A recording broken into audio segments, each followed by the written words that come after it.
तुम्ही ऐकत आहात रेडिओ शुगर 90.8 FM जिंदगी स्वीट हो जाए. आणि आता कल्टीकट्टा या शोमध्ये मी तुमच्यासोबत आहे RJ स्वरा. तर आजच्या या शोमध्ये तुमच्या मनातला पाऊस या सिरीजमध्ये सहभागी झालेले आहेत रेडिओचे लिस्नर राजकुमार पाटील सर, जे रेडिओ आमचा रेग्युलर ऐकतात आणि आम्हाला फीडबॅक देत असतात. तर राजकुमार पाटील सर, तुमचं रेडिओमध्ये वेलकम आहे. थँक्यू. येस. तर मला सांगा कसे आहात तुम्ही? छान, मजेत. पाऊस एन्जॉय करतोय इस्लामपूरचा. हा, खूप छान वाटते. वातावरण खूपच छान आहे आउटसाइड. हा. आणि पावसात आता सांगितलं तुम्ही त्या पद्धतीनं मी पावसात तसं भिजतच आलेलो आहे आता. होय ना. खूप छान. अच्छा, क्या बात आहे. बरोबर आहे. आता तुमचं ना थोडंसं मी प्रोफाईल वगैरे यादी पण पाहिलेलं आहे. तुम्ही वेगवेगळ्या देशांमध्ये नाही का कामानिमित्त अशी भ्रमंती थोडक्यात केलेली दिसतीये तुम्ही. त्यामुळं तो एक एकंदर तुमचा जर्नी कसा होता, काय सांगाल त्याबद्दल? खरं बघितलं तर मी गेली 21 वर्ष फॉरेन मध्ये आहे. त्यातली 19 वर्ष केनियामध्ये होतो. अच्छा. 2 वर्ष दुबई, सौदी अरेबिया ह्या देशामध्ये होतो. हम्म. आणि कामानिमित्त किंवा सहलीनिमित्त फॅमिली बरोबर असेल किंवा कंपनीच्या कलिग्स बरोबर असेल, असे जवळजवळ मी 24 देश फिरलेलो आहे. आणि खरं तर मी 24 देशाचा पाऊसही बघितलेला आहे. अच्छा, तेच मी म्हणणार होते, कारण की आता वेगवेगळ्या कंट्रीज मधला वेगवेगळ्या सगळ्या गोष्टी आपल्याला पाहायला मिळतात किंवा आपण जवळून त्या बघतो, एन्जॉय करतो. तर आता ह्या 24 देशांमधला पाऊस सुद्धा तितकाच खास तुमच्यासाठी असणार आहे. बरोबर. तर कसा आहे तुमच्या पण मनातला पाऊस? केनियामधला जर पाऊस सांगायचं झालं तर केनियामध्ये वर्षातून 3 वेळा पाऊस असतो. जून जुलैमध्ये पाऊस असतो, त्याच्यानंतर नोव्हेंबर डिसेंबर मध्ये पाऊस असतो, त्याच्यानंतर मार्च एप्रिल असा पाऊस असतो. त्यामुळं पावसाळी वातावरण बघितलं तर वर्षभर असतं. क्लायमेट अतिशय छान आहे. काही ट्रॉपिकल एरियामध्ये तर रोजच पाऊस पडत असतो. ओके. त्यामुळं मका असेल, तुमचं भात असेल किंवा इतर पिकं असतील, ह्यांना सरी किंवा पाटानं पाणी पाजवावं लागत नाही. असाही एरिया आहे. युगांडामध्ये आहे, केनियामध्ये आहे. रोज पाऊस पडत असतो आणि तो पाऊस तुम्हाला हमखास पडतो. बरोबर. आणि अशा पद्धतीचं तिकडं वातावरण अगदी इक्वेटर वरती तो देश आहे. अच्छा. आणि त्यामुळं त्याचा ट्रॉपिकल एरिया असल्यामुळं पाऊस आम्ही नेहमीच तिकडं एन्जॉय करतो. आणि बऱ्याच वेळा रात्री पाऊस पडतो. त्यामुळे दिवसा तुम्हाला जो डिस्टर्बन्स असतो तो नाहीये. आणि खूप असं आम्ही 19 वर्ष मी आफ्रिकेतला पाऊस एन्जॉय केला. वाव. आता तुम्ही इंडियातला पाऊस तर पाहिलेलाच आहे, आपल्याकडे कसा बरसतो वगैरे. आपल्याकडे 3 ऋतू येतात आणि ते आपण छान मस्त एन्जॉय करत असतो. तर आता इथं जो कंटिन्युटी वाला पाऊस जो आहे तर तो खूपच आपल्यासाठी वेगळा असणार आहे. मग असं झालंय का रे, एखाद्या वेळेला असं होतं ना, आता तुम्ही 19 वर्ष वगैरे बाहेर राहिलात, मग तो पाऊस एक साधारण 1-2 वर्ष आपल्याला ठीक वाटतो, पण नंतर अशी चिडचिड होते की अरे काय सारखाच इकडे आता पाऊस पडायला लागलाय, इरिटेट होते. असं कधी झालंय मग त्या जर्नीमध्ये? फॉरेनचा जो पाऊस होता तुम्हाला सांगितल्याप्रमाणे की बऱ्यापैकी संध्याकाळचा होता, त्यामुळे तसा काही विषय आला नाहीये. आणि पावसात भिजायला मला आवडतं. अच्छा. जरी पाऊस दिवसा पडत असेल तरी आम्ही एन्जॉय केलेला आहे. पावसात गाडीत असताना सुद्धा खाली उतरून तो पाऊस एन्जॉय केला. त्यामुळं पावसात भिजण्याची आवड आहे. मन प्रफुल्लित होतं तुम्ही ज्यावेळी पावसात भिजता. बरोबर आहे. एक वेगळे वाईब्स येतात आणि छान वाटतं, फ्रेश. मग एखादी आठवण काही आहे का तिथली आठवण सांगायचं म्हटलं तर मसाई माराची आठवण तुम्हाला सांगतो. मसाई मारा, सेरेंगेटी हे 2 टुरिस्ट प्लेस आहेत. त्याच्यामध्ये तुम्ही आता नॅशनल जिओग्राफीवर बघता की मायग्रेशन सेरेंगेटीवरून मसाई मारामध्ये वाईल्ड बिस्ट हे मायग्रेशन करतात. मसाई तिथं रिव्हर आहे, त्या रिव्हर मधून ते प्राणी इकडं येत असतात. त्या बाजूला त्यावेळी थोडासा उन्हाळा असतो आणि केनियाच्या बाजूला मसाई मारामध्ये पावसाळा चालू असतो आणि त्यांना ते तिकडून गवत दिसतात आणि ते वाईल्ड बिस्ट ते क्रॉस करतात आणि त्याला ते मायग्रेशन आपण त्याला म्हणतो. आणि त्याच्या ज्या मगरी असतात किंवा हिप्पोज असतात ते एका लाईन मध्ये ते वाईल्ड बिस्ट क्रॉस करत असतात. अच्छा. आणि ते migration from Serengeti to Masai Mara असं होत असतं. आणि ते जी रिव्हर आहे ते रिव्हर 2 कंट्रीला सेपरेट करतो. आणि ते मायग्रेशन आम्ही पावसामध्ये पाहिलं. बरीच लोक टीव्हीवर बघतात, आम्हाला ते प्रत्यक्षात अनुभवायला खूप आनंद झाला. आणि मी जवळजवळ ते 13 वेळा मी मसाई माराला गेलेलो आहे. आणि त्यातले 3 ते 4 वेळा हे आम्हाला मायग्रेशन अगदी पावसामध्ये पाहायला मिळालं. आणि खूप खूप मजा येते. आणि अक्षरशः लोक वेटिंग करतात ते मायग्रेशन पाहायला. लोक बरेच असे फॉरेनर्स येतात आणि लोकांना उत्सुकता खूप असते. आणि कॉन्क्रीट जंगल पासून ते नॅचरल जंगल जे आहे ते खूप लोकांना आवडतं. मी ज्यावेळेस सांगतो कोणाला आम्ही हे मायग्रेशन पाहिले तर लोक म्हणतात अरे खूप तुम्ही खूप लकी छान आहात. आहे. हा, तेच ना. म्हणजे आता इंडियातला थोडासा कमी पाऊस तुम्ही एन्जॉय केलाय आणि तिकडचा जरा जास्त एन्जॉय केलाय. Yes definitely. काय वाटतं मग वेगळे इंडियामध्ये पण? येऊन मला आता एक 1.5 वर्ष झालेलं आहे, त्यामुळे बरोबर आहे. इथला पाऊस मी गेले 1.5 वर्ष बरोबर आहे. एन्जॉय करतोय. वेगळे पण काय वाटतं दोन्ही? आता सांगायचं म्हटलं तर ह्यातल्याही 2 पावसाच्या माझ्या आठवणी तुम्हाला सांगतो. हा, आमचा 32 शिराळा हा रायडर ग्रुप आहे. अच्छा. एक 10 लोक आम्ही आहोत आणि आमच्या वेगवेगळ्या बाईक्स आहेत आणि आम्ही बऱ्याच निसर्गरम्य ठिकाणी जातो. आत्ता सुद्धा आम्ही गेल्या आठवड्यात गेलेलो, नंतर आम्ही अजून जाणार आहोत, प्लॅन चालू आहेत. गेल्या वर्षी आम्ही सड्या वाघापूर आणि ठोसेकर धबधबा ह्या ठिकाणी राईड केलेली होती. त्या राईडमध्ये सकाळी 6 वाजल्यापासून संध्याकाळी 7 वाजेपर्यंत आम्ही पावसामध्ये रायडिंग करत होतो, ओके. कंटिन्युअस, आणि कोणी थांबलं नाहीये.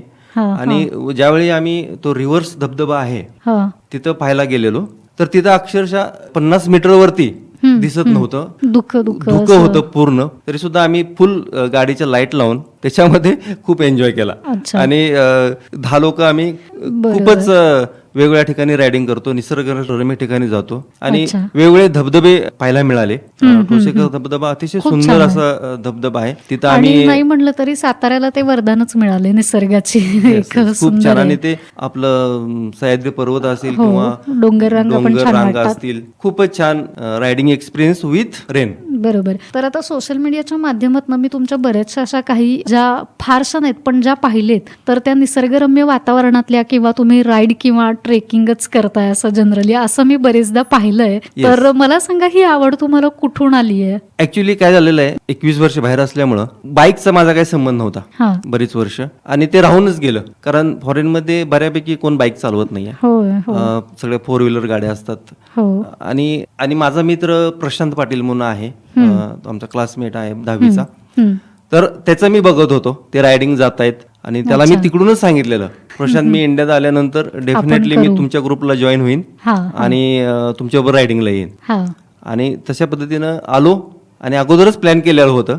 हा. आणि रायडिंग जे मिस केलेलं होतं एवढ्या वर्ष, बरोबर. 2 व्हीलर माहित म्हणजे बऱ्यापैकी काही स्टॉपच संबंधच झालेली नाही. होती. हा. आणि तिकडून ते मला आवडलं, त्यांचे जे व्हिडिओ, त्यांचे वेगवेगळे ठिकाणी गेलेले, वेगवेगळे धबधबे पाहायला गेलेले, वेगळ्या पावसात भिजलेले, ते पाहिलं. मी त्यांना सांगितलं मी जॉईन होणार आणि आलेल्या लगेच जॉईन झालो आणि बऱ्याच ठिकाणी असं मग रायडिंग करतो आणि खूप मजा येते.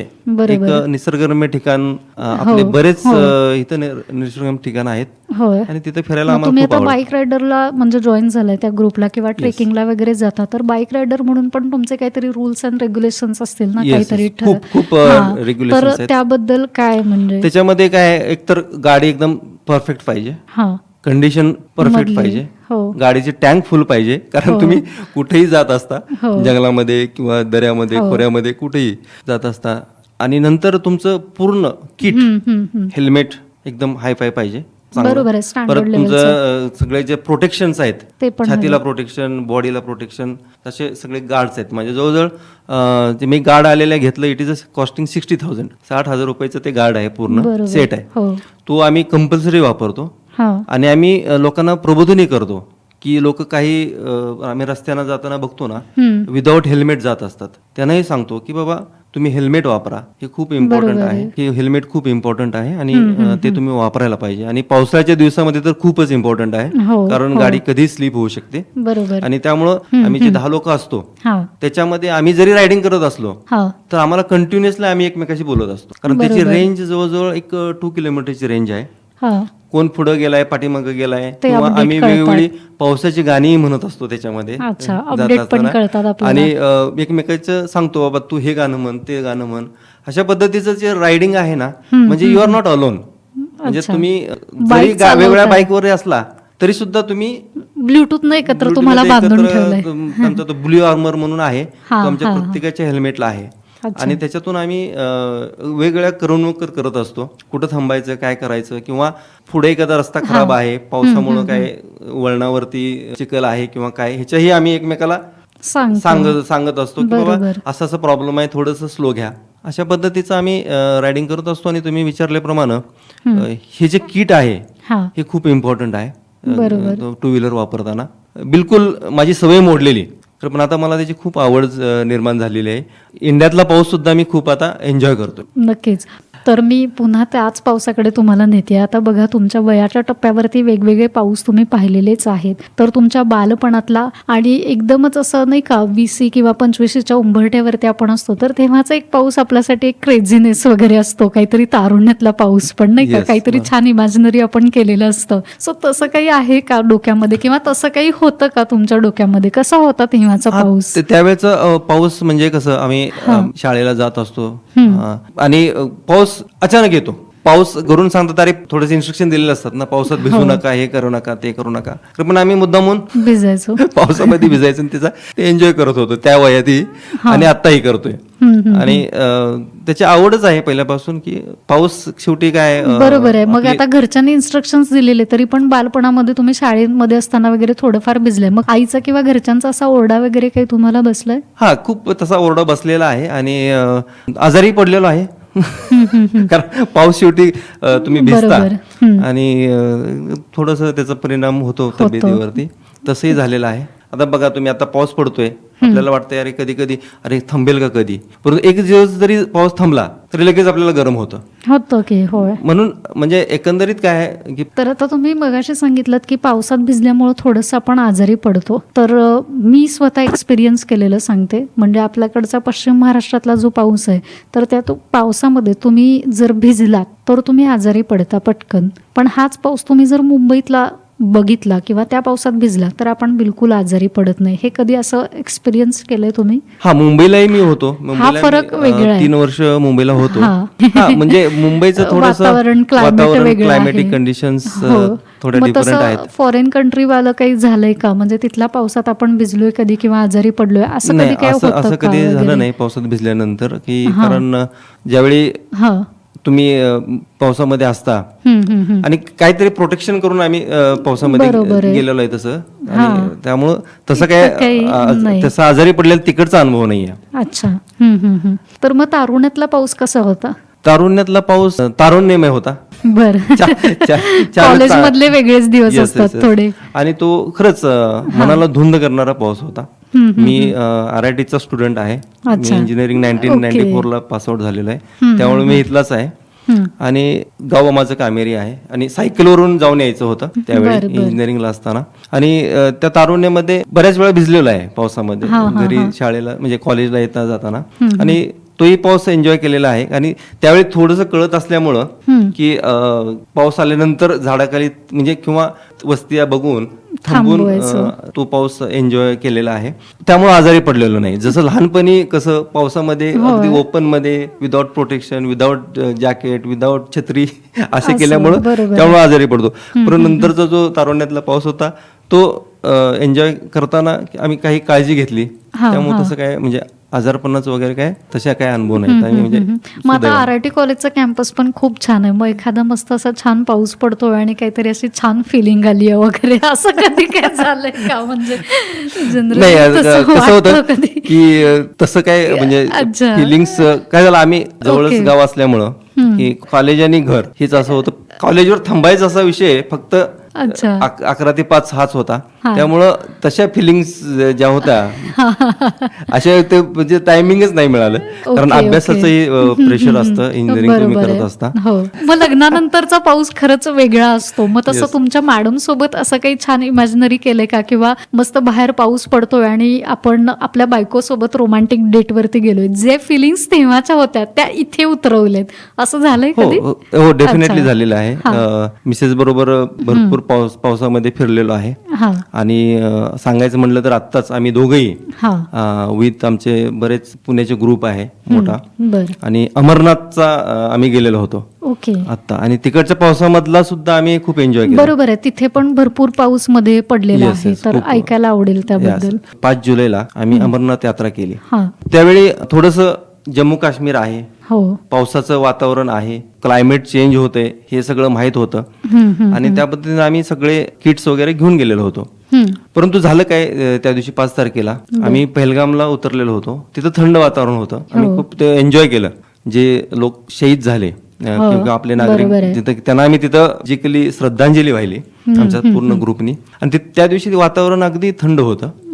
आणि ज्यावेळी आम्ही पहलगाम टू चंदनवाडीला गेलो म्हणजे जिथून अमरनाथ यात्रेची सुरुवात होते. तिथे एकदमच वातावरण चेंज झालं. बरं एकदम हॉट वातावरण, हा रखरखत ऊन वगैरे ऊन, असं खूप म्हणजे एकदम काश्मीर आहे आणि हे काय असं आम्हाला अनुभवला होतो. आणि आम्ही 10 होतो, आमची मिसेसही होती. आणि त्यावेळी असं वाटलं की अरे आपण कुठं वेगळ्या ठिकाणी आलोय का, काश्मीरमध्ये नाही असं वाटलं एकदम.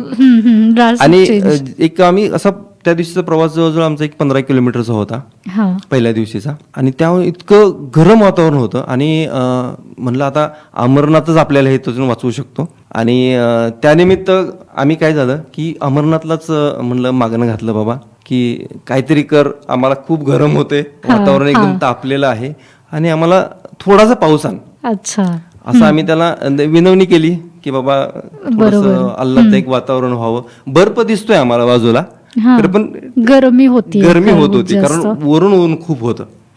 आणि त्यानिमित्त मग नंतर थोडासा मी विचार केला की असं अरे आपण अमरनाथाला यात्रेला आले, अमरनाथ आपल्याला पावतोय का भाऊ, अशा पद्धतीची आम्ही त्यांना विनवणी केली. आणि त्यानिमित्त एक मला कविताही सुचली. नक्कीच ऐकायला आवडेल.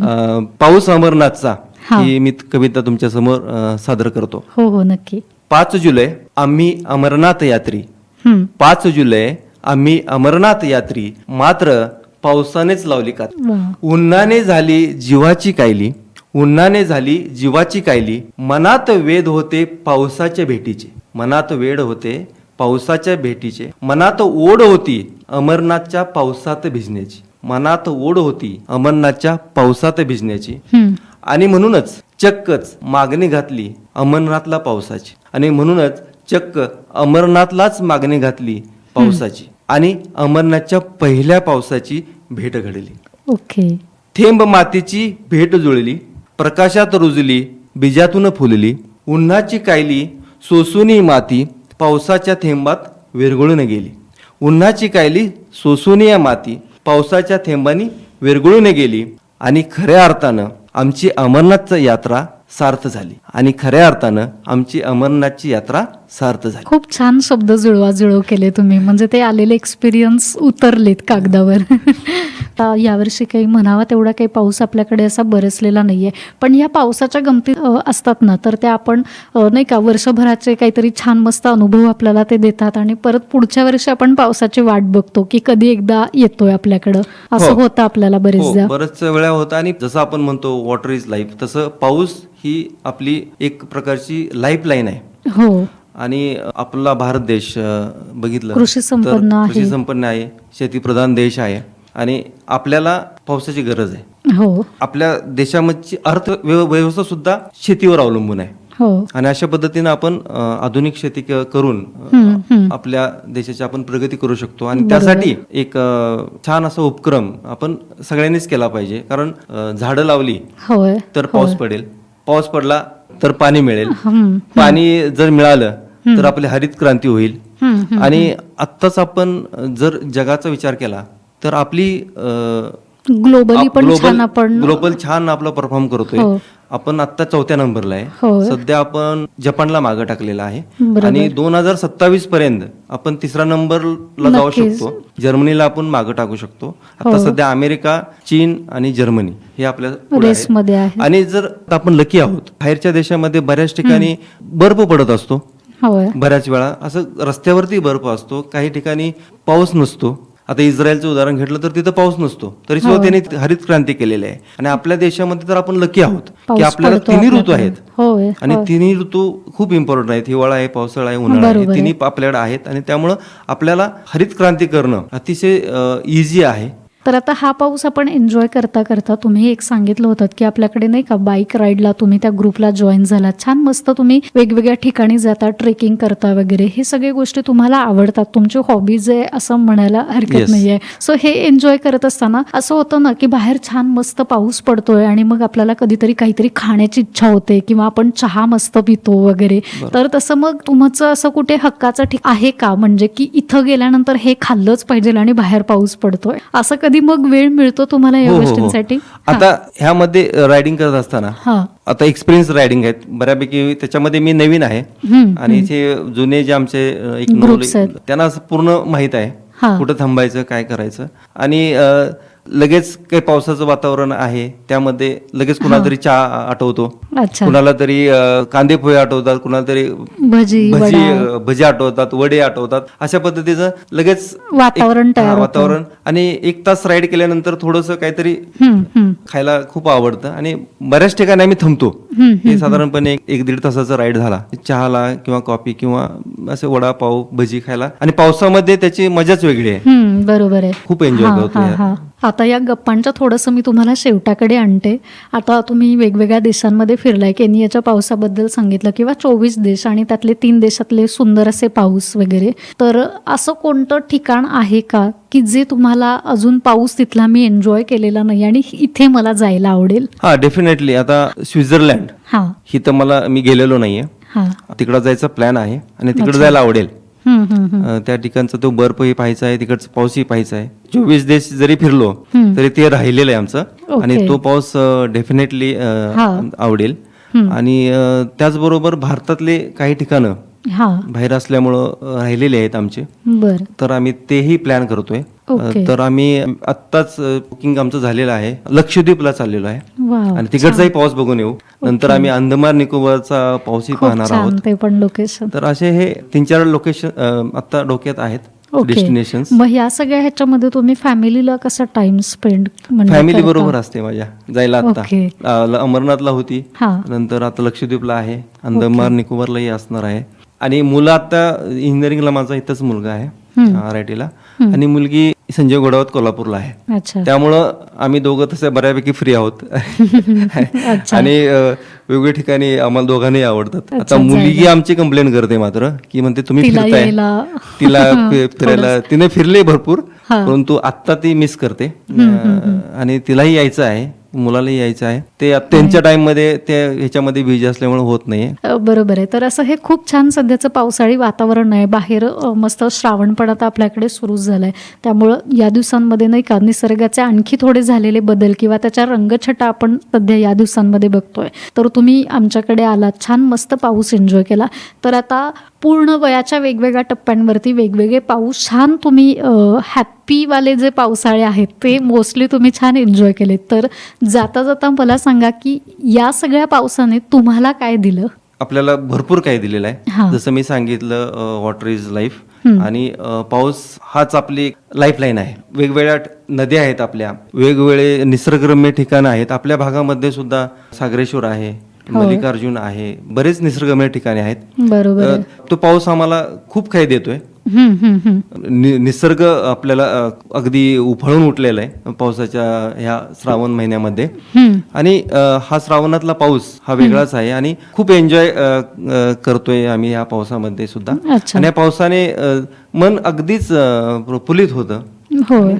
त्याच पद्धतीनं आपला शेतकरी राजा असेल, त्याचं पिकासाठी तो महत्वाचा आहे आणि सगळ्यांसाठीच महत्वाचं आहे. आपली इकॉनॉमीला सगळ्यांसाठीच खूपच फायद्याचं आहे आणि म्हणून निसर्गाचा बॅलन्स राखण्यासाठी ऍक्टिव्हिटी केल्या पाहिजेत. आजच मी तुम्हाला सांगायला मला आनंद वाटेल की मिसेसने आम्ही आजच 4 झाडं लावलेली आहेत. वाव, खूप छान. आणि पावसाळ्याच्या दिवसामध्ये जर सगळ्यांनी जर झाडं जर लावली तर त्याला आपल्याला संगोपन करायलाही इझी जातं आणि ते झाड वाढतंही. इतर वेळी तुम्हाला पाणी घालावं लागेल. पावसाळ्यात जास्तीत जास्त लोकांनी संगोपनाचे चांगले दिवस असतात, पोषक वातावरण त्यांना मिळतं आणि त्या पद्धतीनं ते झाडाची वाढ होईल चांगली. आणि झाडे जगवणे, त्याचबरोबर पाणी जिरवणे जमिनीमध्ये हे खूप इम्पॉर्टंट आहे आणि ते सर्वांनी करावं. आणि आजच्या ह्या मनातला पाऊस ह्या निमित्तानं मी सगळ्यांना विनंती करतो की प्रत्येकानं एक तरी झाड लावा. मोस्टली आजच्या जनरेशननं एखादं तरी झाड लावणं खूप गरजेचं आहे, कारण आता तशी जनरेशन आपल्याला पाहायला मिळत नाही की कुणीतरी वेळात वेळ काढल्याने झाड लावतंय. सगळ्यांची लाईफस्टाईल खूप अशी धावपळीची झाली. त्यामुळं तुम्ही हे सांगितलं ते मला करेक्ट वाटलं. स्पेशली आपण यंगस्टरला थोडंसं त्यामध्ये हायली रिकमेंड करूयात की तुम्ही झाडे लावा. खूप इम्पॉर्टंट आहे, कारण झाड असेल तरच पाऊस आहे, पाऊस असेल तरच पाणी आहे. ते चक्र आहे आणि ते निसर्गाचा जो बॅलन्स आहे, त्याची जी साखळी आहे ती मेंटेन होणं जरुरी आहे. नाहीतर ड्रास्टिक वातावरण निर्माण होईल, क्लायमेट चेंज होऊन टेम्परेचर वाढेल आता ओझोन तुम्ही बघ, आता टेम्परेचर आपल्याकडं ऍक्च्युअली भरपूर आहे. पृथ्वीचं टेम्परेचर 1 डिग्रीनं वाढते होय, दरवर्षी, आणि ते जर वाढत असंच गेलं तर त्याचा त्रास होईल आपल्याला. खूपच त्रास होईल, आणि नेहमी सर्वांनीच करणं करावे. गरजेचं आहे. फक्त रेडिओ शुगरनच केलं पाहिजे असं नाहीये, ती बरोबर ऍक्टिव्हिटी आहे. सर्वांनीच केली होय, पाहिजे. ही होय. आपली एक सामाजिक जबाबदारी आहे सगळ्यांची. त्यामध्ये छोटे असतील, मोठे असतील, किंवा तरुण पिढी असेल, सगळ्यांनी त्याने एकत्र येऊन येऊन balance करणं हा गरजेचं आहे. उपक्रम, निसर्ग केलाच पाहिजे, तरच निसर्ग राहील आणि आपणही राहू. बरोबर आहे. आणि छान मग असाच मनातला पाऊस आपल्याला एन्जॉय करता येईल. Definitely. नक्कीच. Yes. माझ्या शो मध्ये तुम्ही पार्टिसिपेट झालात आणि तुमच्या मनातला पाऊस, तुमची देशभ्रमंती आणि तिथला पाऊस हा छान मला ऐकायला आवडलं. Thank you so much. Yes yes. आणि मला आजच्या या मनातला पाऊस हा व्यक्त करण्यासाठी रेडिओ शुगर जिंदगी स्वीट व्हायची आहे यांनी बोलवलं, तुम्ही बोलवलं, याबद्दल Thank खूप you. खूप धन्यवाद.